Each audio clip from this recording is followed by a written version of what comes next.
First down and 10 for the 13. Back to Daniel Jackson at quarterback. Low snap, rolls to the right side, throws up the back leg, and it's picked off again.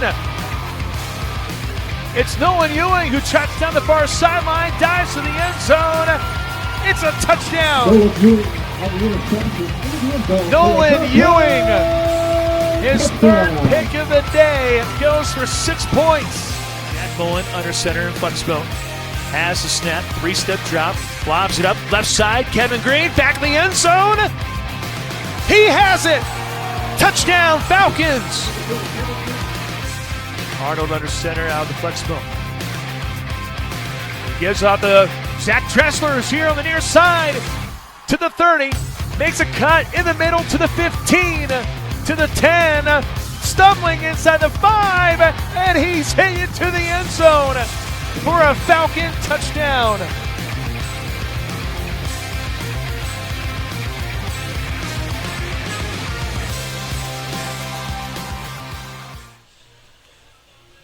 What's up, everyone? Welcome into the very first edition of the Friends Football Coaches Show from Walk-Ons here in Wichita, new location, and we're also on ESPN Wichita 92.3 FM, which is exciting as well. I'm Pat Strathman, voice of the Friends Falcons. Joining me, the head football coach of the Friends Falcons, Terry Harrison. Game number 1 coming up this Saturday against St. Mary. We'll talk to Coach Harrison about that matchup. But first and foremost, Coach, walk-ons, man. Here we go. This is swanky. This is good stuff here. Very nice. Our athletic department ate here on when we came back as an athletic department. It was great spot, cool spot. It'll be fun for some of the families to get in here, and hopefully maybe on some game days prior to kickoff, people swing by. Yeah, I agree. That would be great. Or post game for that matter too. When the game's over, come out here. The walk-ons. I've been here multiple times, and every time I've been here, a real treat. I'm a big fan of everything. And I like a little Cajun. I like that little southern flair. I like the spice to it. Yep. So this is right up my alley. Well, Coach, there's a lot of stuff to really recap in the offseason because there's so much that has taken place for this team. You've been able to bring in some new guys at semester earlier in January. Yeah, then you had spring ball, and then now you're trying to incorporate those guys here in the fall camp. Maybe not the most fun for some individuals, but at the same time, that means the football season's just around the corner. So let's start with the off season, just how things went in that department. Yeah, it's really off season been so huge for us over the years, and so having everybody back, as coaching staff here, getting being with the players every day, in the weight room doing that stuff. We make we really work hard at that, developing culture in the weight room and all those things. But really, as a program, we prioritize retention, right, and kids coming back and creating an experience that kids want to be a part of. And so, man, it was really awesome to be here for now a full year. The spring would have been a full year for us. When everybody comes back. That is eligible to return, right, that didn't graduate. Man, it just made spring was so much smoother. The kids knew us better. It was almost like we've been here for 10 years now, as opposed to all the newness that kind of happened in the last 12 months or so. So, man, it was great. As good a spring ball as we could have had. Like you mentioned, we had some guys come in who are going to contribute to our team, and that's been super cool and super fun to watch. And man, we're really excited to see now, going through a fall camp after the spring to see what that looks like on a Saturday. From a coaching standpoint, how do you go about mixing in guys with experience and newcomers and also returners? You got all sorts of things to worry about. Mid-year guys coming back from last season squad, freshmen that are coming in for the first time.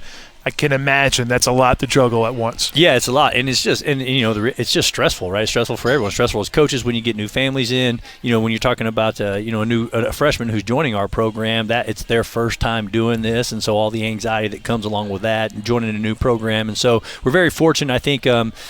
Spring ball is what it is, and you have college kids and guys that transfer in have that experience. But one of the things we're very lucky at Friends, we bring in our freshmen early. So our freshmen actually were here July 17th, and they got to take an academic prep course, which kind of helps them, kind of tease them up for their first semester of college, which can be a challenge for so many. And also during that time, we get to have practices, and I think we had 18 practices in July with pads on, and so they got to introduced to systems and the language we speak and how, being able to hear words and what does that mean as opposed to maybe what they did in high school. And so that was really good for them, and our returners are there, and they really invest a lot in peer coaching and helping those guys come along. So when we actually reported for fall camp outside of July, it it kind of felt like we had all been here this whole time anyway. So I think it's super cool that Friends does that, and more than anything, just teeing them up for success academically. But it also, selfishly, it helps a lot on the football side. Well, you brought up retention. It's good to bring back student athletes, but it's really vital to make sure you bring back some coaches. I just love the fact on social media I'm seeing Coach Kemp with his shirt off, and I'm like,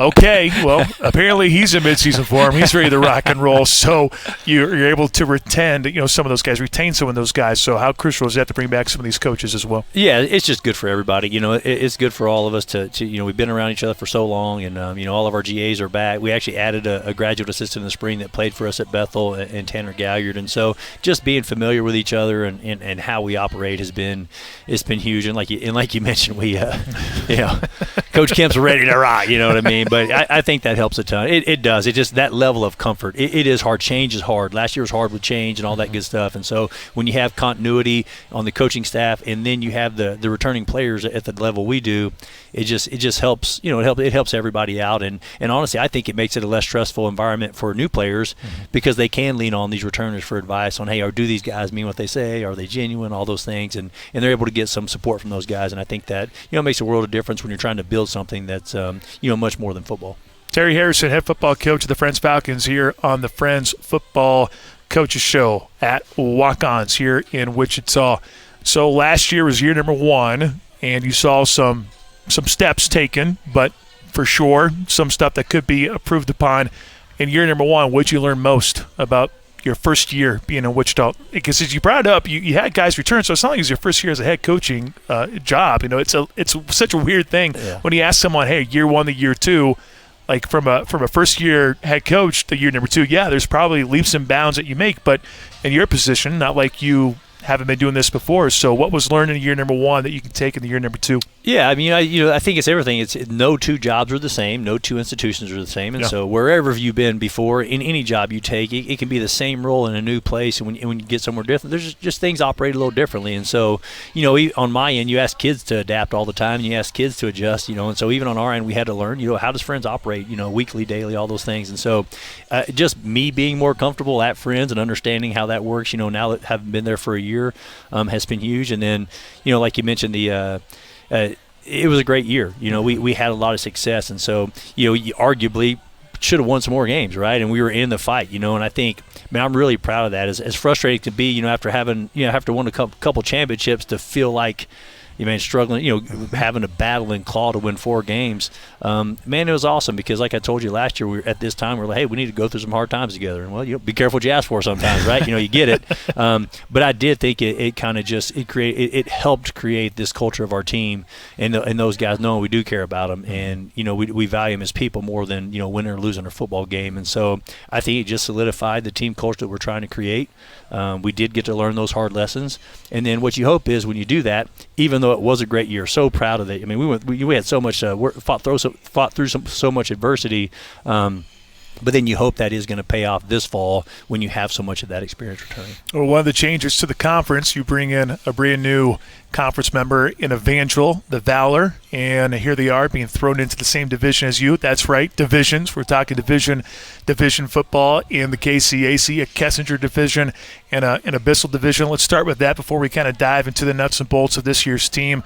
I know at the KCAC Media Day, you were like, look, I'm all for it. And the way that this is, because it's so unique, because not very often do you have a competitive balance that's going to take place in this conference. So based on how you do, you almost go to a different division where it might be more competitive. You can stay in the same division.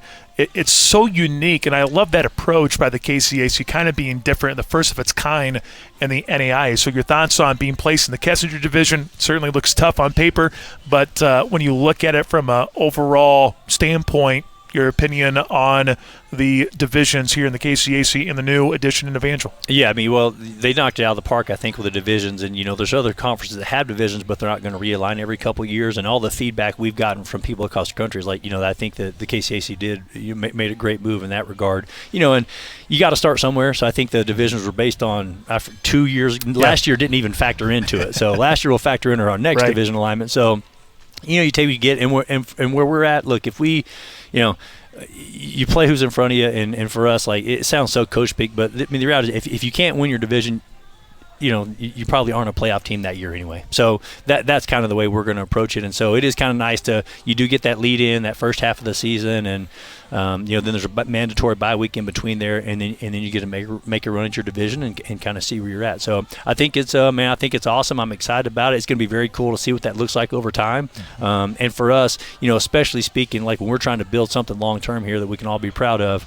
We want teams like Evangel. We want to play those games, right? And it does give us a better opportunity to, you have those last 5 games to get yourself that automatic berth, and that's kind of cool. With the coaching poll situation, there's been, arguably some years that we would have missed it, at our previous school, and so.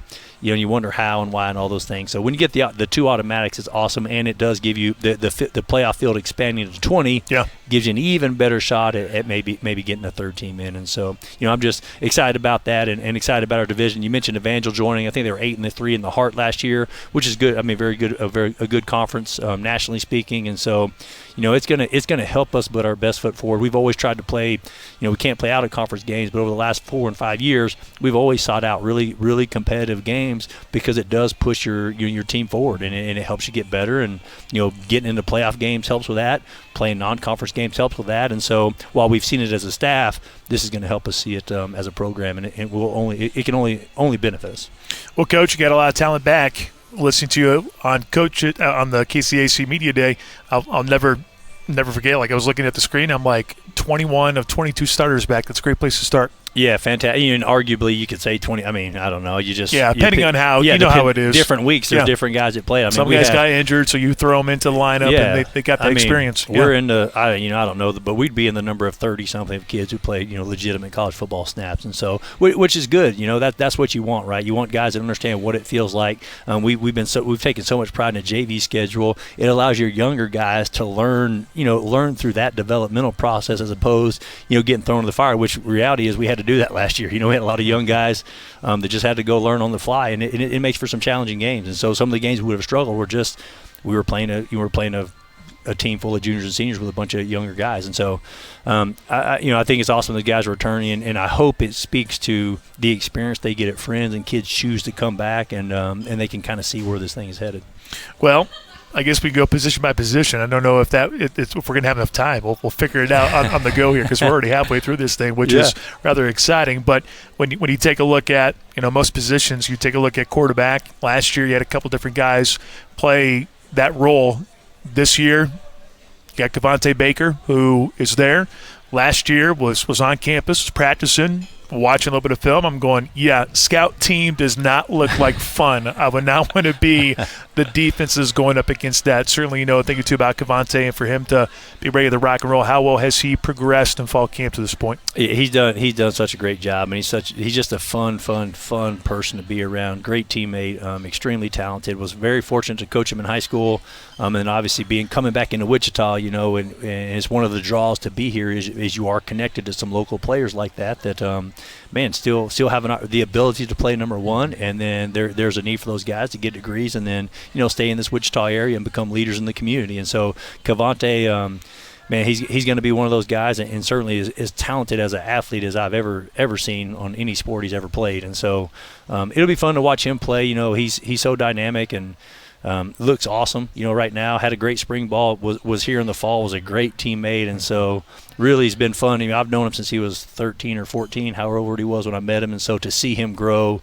into the young man he is now has been, very fun for me, and I think it'll be cool for a lot of Wichita area people that are hearing this now to know that young man gets to play football again, because he's he's a bit of a local legend in the Wichita community as far on the football field. So it's kind of cool that he gets to do that, and then with Jack, Jack had a great year last year. That's bring up too, having him back. I mean that in itself is going to be big. Yeah, Jack's awesome, man. As good a teammate and a leader as I've ever been around. He's going to be a high school football coach when he's done. He's just great teammate.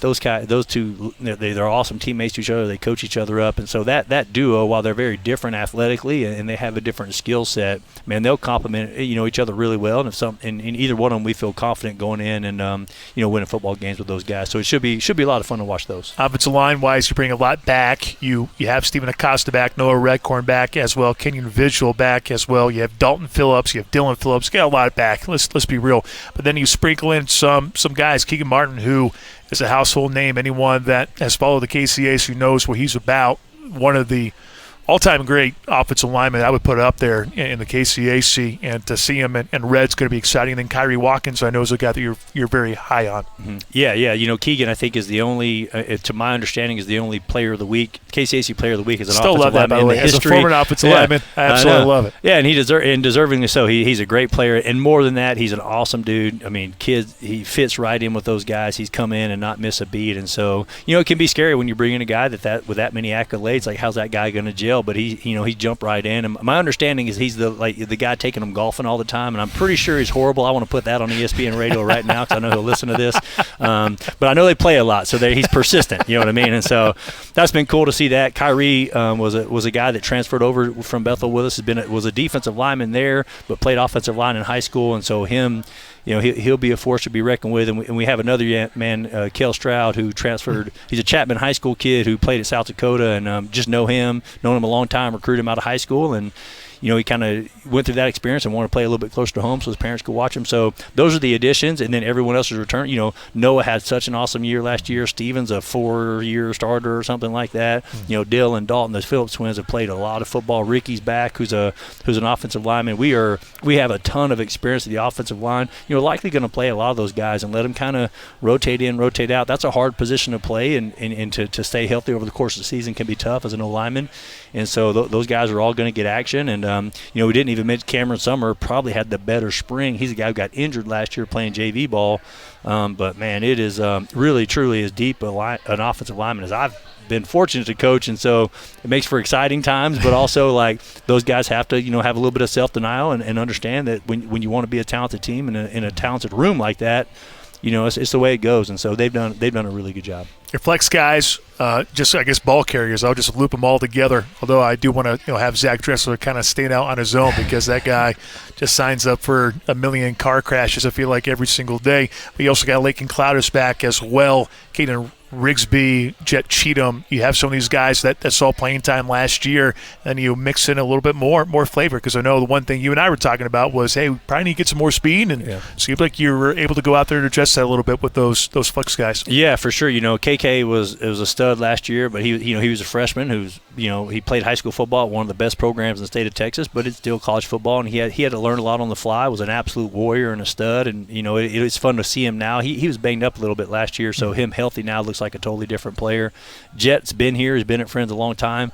Didn't get as much action in the backfield as did in the return game, but he's electric and, man, super strong, hardworking kid.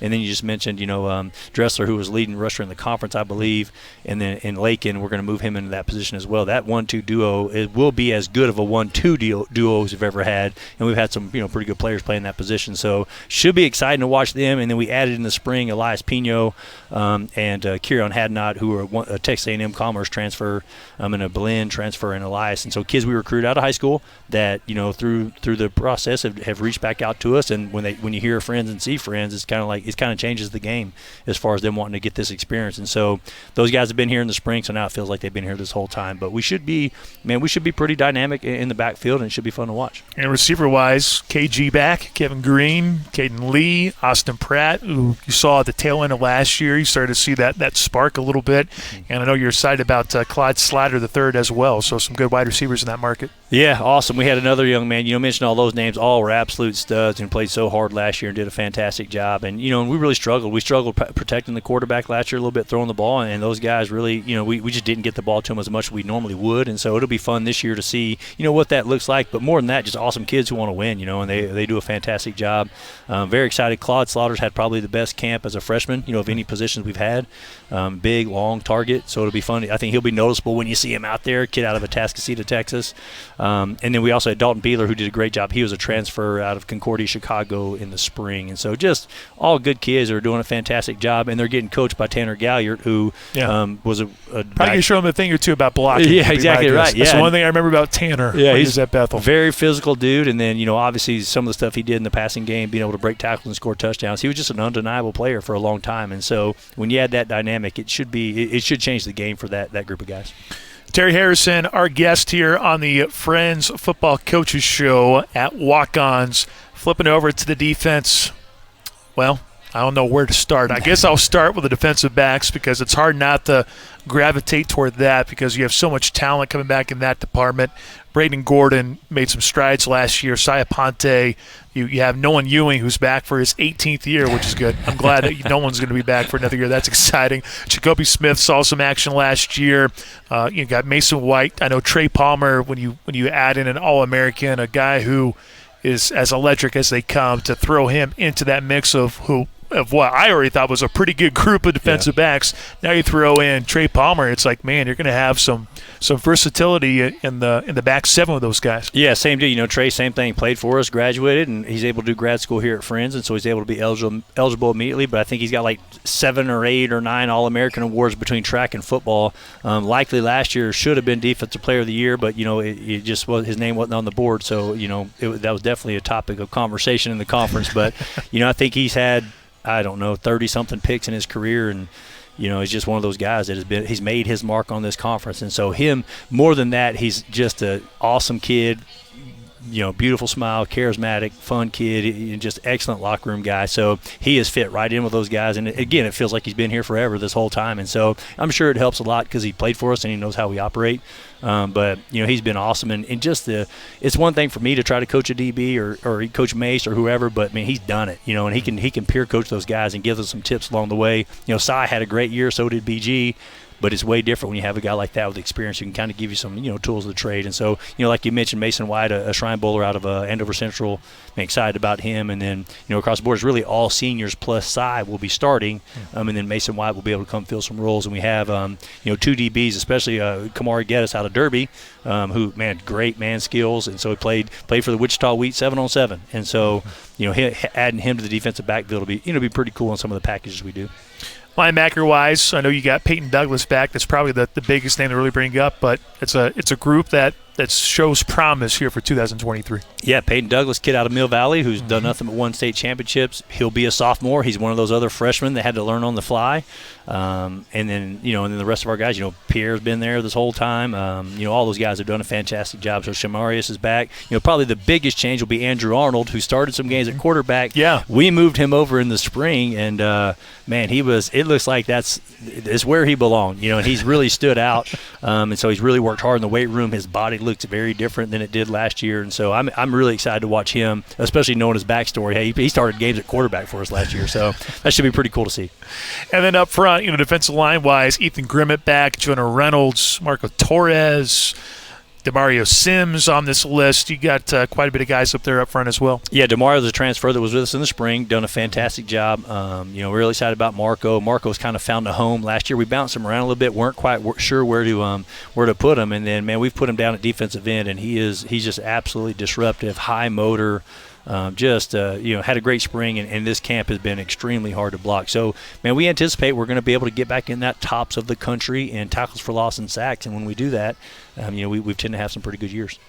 And then, of course, I got to bring up the special teams. If I don't bring up the special teams, I feel like someone's going to yell at me. Yeah. EK, maybe, he might yell at me. I don't know. We'll see. I don't want him to be mad at me. But, you know, you have some guys. Aiden Hess last year, he was kind of trading, you know, off and on with the kickoffs. And, boy, he's got a leg. And then you throw in Cole Thompson. That's going to be a fun little group there, both punting and kicking wise. Yeah, absolutely. Cole Thompson's a young man out of Round Rock, Texas, who's a very, very good kicker. You know, he's done the whole camp scene and the specialist scene. And so those two together be awesome. Aiden right now is a little bit older, you know, a little bit thicker, has a little bit of a stronger leg. So likely I think we'll see Aiden kicking off tees, kick off and stuff like that, and maybe some longer field goal situations, whereas Cole currently likely to be our punter, and then, you know, kicking extra points, and then his range of field goals. But those guys have been awesome, doing a fantastic job. And our snappers back, Killian Grimm, who did a great job last year, and I think Jack will be holding again for us. So, yeah, I mean, all kids that play a ton of football, so it should be good. All right, well, we're not out of time yet, so still have the ability to ask you about St. Mary. Game number 1, you don't really know what you're really going to get, especially week number 0. But the one thing about you and St. Mary, you both had significant seasons last year. I know the sum, 4 wins. That doesn't seem like a whole heck of a lot. But for Friends, most in a little while. And for St. Mary, it's most since 2017, 2018. They had a pretty impressive defensive line unit last year, and they just continued to slowly but surely get better, which I don't think anyone should be too surprised considering who's leading the charge over there. He knows the conference. He knows what's going to get it done. But, here you are looking at St. Mary. This was a St. Mary program where I think a lot of people thought it'd just be an easy win, but last year that was not the case. They were kind of showing just how tough of an out they were. Yeah, absolutely. It was a great win for us that year. Tough game, tough competitive game. Like you mentioned, Coach Henson's been in the conference forever. And so, yeah, it should be awesome. It's kind of unique being week one. Like you mentioned, we don't trade any film. You're just kind of going on what you hear, what you see, all that good stuff. So the cool part for us is our kids understand that, and we've had a great couple weeks of practice. Their quarterback's back, who he's electric. My understanding is they've had some receivers come in, and so it should be an awesome college football game with some very good players, and we're excited to play at home, here in Wichita, and those guys got to make the trip, and we were able to beat them last year, and so I think our guys understand that seasons change, they have a talented group, and their quarterback posed some problems last year, so if we can contain that guy a little bit, defensively they lost some linebackers, and so but I think their safeties are back, so man, if we can do our thing on offense and really establish what we're trying to do, it should be a good night. All right, Coach. Well, hey, job well done. Thank you so much for your time, and best of luck to you this week. Yeah, thanks, man. Terry Harrison, head football coach of the Friends University Falcons, here on the Friends Football Coaches Show, broadcasting from Walk-Ons. I would highly recommend everyone stopping up by here. We're going to be out here. I think we'll kind of pick and choose when we're going to be out here from time to time. We're going to try to make it consistent on a Monday evening out here at 5 o'clock. So if you want to come join us, that would be wonderful. I think Coach Harrison would like some hecklers, so I think that'd be a good idea. So come out this way, post-game-wise, pre-game-wise, whenever you're hungry, come out to Walk-Ons. This place is spectacular. They have so many different TVs. They have a beautiful patio area. The food with a little bit of southern twist to it.